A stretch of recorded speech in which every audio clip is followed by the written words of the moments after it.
Good morning, students. In our class 4, let us continue with our new topic, that is delegation of authority.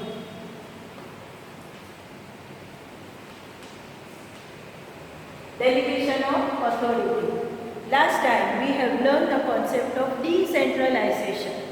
As our unit grow, as our business expand, as our business is within our personal reach, start working, we cannot work everywhere or we cannot justify at every place. So now the situation is that we have to decentralize our authority. We have to allow others to enjoy that authority and power. So when you are doing so, that is what called delegation of power. We have to delegate. We have to give someone the power with respect. We have to assign them legally, officially on paper, so that they can use the power, get work done from others, and they are responsible. Because they are using the power, they are responsible for the result. So when this process you do on paper, officially, that process is known as a delegation of authority. So what is the layman's simple meaning? You can say that in a business unit, authority is given orders and also to see it that the orders are followed. You give an authority to someone that you can order. See, without the power, there is no value. Nobody going to listen. Nobody obey. Because you have no power. Unless and until you have power to punish or you have power to compulsorily get work done, then only subordinate will surrender and they listen. So you should have that designation. Designation is that reflection of power. So that order must be given to the subordinate, means the top management. Below that they have the middle management. So you have to give that power, that orders to that middle management, and also to see only power is of no use. Whether power are used properly or not, that also you have to observe, and also to see it that orders are followed. They give order and the orders are responded by the subordinate. Orders are followed by the subordinate. So this is what the simple meaning. Now the definition. What the definition, the very precise way of explaining it. The definition is given according to that Louis Allen. He said that delegation of authority is such a process. It is a big process. One by one it goes on and on. It is not only one time task. You have to continue. It is a process in which the manager gives his authority to his subordinate. The top management distribute the authority to subordinate, to the middle management. Along with the duties, if you give only power and you don't ask anything in return, all the chances are there that person become like a dictator. The person become like a Hitler. The person going to be like you can say that I am the boss and now no one can ask me anything. So it's not good. You have to also in an equal manner, you have to give the duties to whom? To that subordinate to whom the authorities are given. And the subordinate with the help of others. What the subordinate will do? He will do get work done with the help of others, means at bottom level management, for the purpose of which the performance accepted such authority is consciously given and to be done. So subordinates get work done from the bottom level management and prove himself that for which the authority is given to me, those duties I am doing and those duties are to time. So this entire process of allocating the duties, that is to be said that delegation of authority. You have to distribute the power. Without the distribution of the power, the performance is difficult to achieve. So such authority, when consciously you are giving, you are deliberately giving someone to get the benefit of specialization, to get the benefit of more labor, to get the benefit of doing work with perfection. So when you have the purpose behind it and you are giving willingly on paper, officially, that is called as a delegation of power or delegation of authority. Now we check the important points. The important points are very similar to what we have learned of decentralization. The decentralization possible because of delegation of authority. So very similar points you will find as of we have discussed in our decentralization.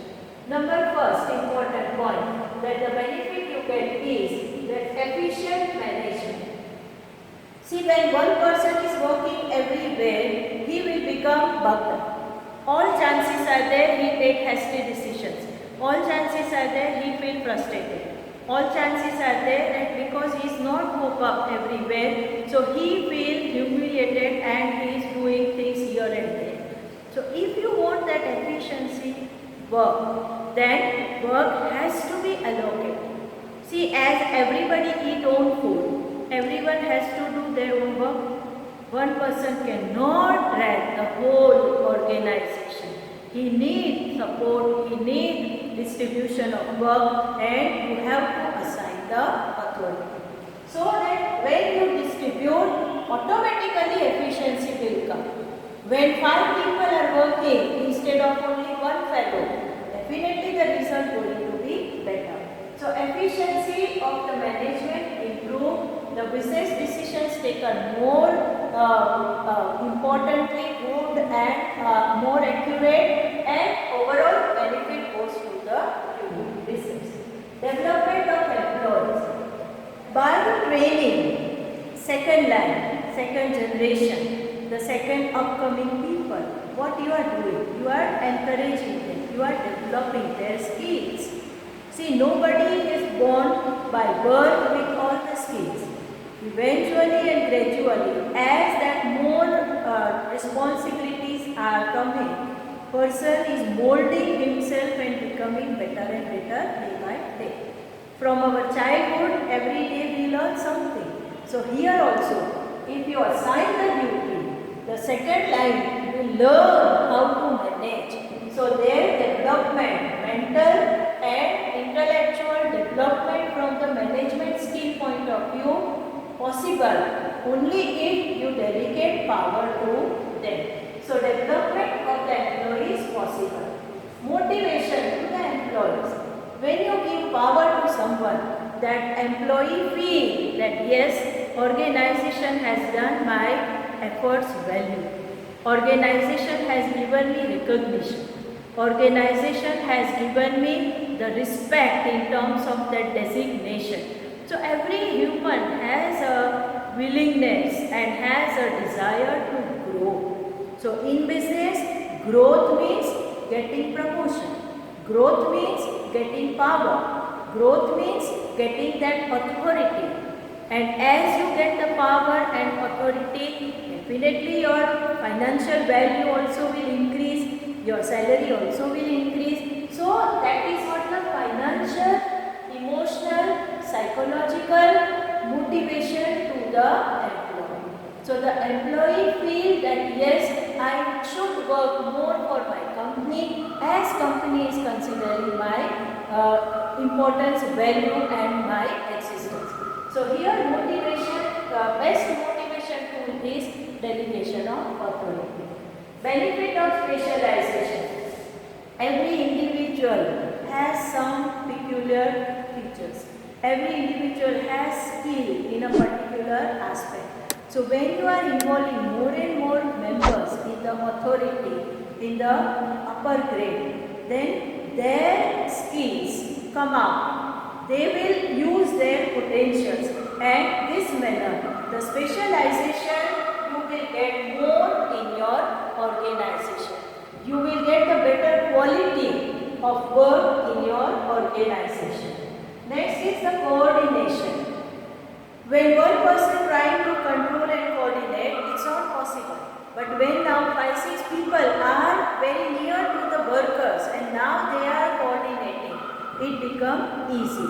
So the understanding, coordination, the cooperation, the feeling of that unity, all these emotional aspects and all the benefit of those things, this is able to get. Now those who are at a same linear line, they are understanding one another. They are helping one another. They are solving problem with adjustment and understanding with one another. So in this manner, a proper coordination can be established in a business organization. The scope of expansion. See, when you are allowing others to join your hands, you can now take a daring to go for more and more activities. Because from the routine work, now you are free. So you can think beyond the box. When you start thinking beyond that box, the growth is possible. So delegate those work which can be easily handled by the second line. And you utilize your time in some more better thinking for the business organization. So that way the scope is there, you can expand. Now you can take a chance of expansion, diversification, modernization, and those qualitative time can be utilized by the upper management to do the best for the business organization. So in this manner, the delegation of authority, that is the decentralization. If you want to achieve, you have to do the delegation of authority. So decentralization means one kind of delegation of authority, and when you do the delegation of authority, we will study now in the next class the elements of delegation of authority, that which are the three main components should be there when you do the delegation of authority. So this work is a sensible work done by the top management and with a full responsibility and with a full their expectation. They are giving power to someone and they observe that when the powers are properly utilized or not. So this manner, delegation of authority, the question to be done for your 3 marks in your D section, normally they do ask meaning and importance of delegation of authority. Thank you.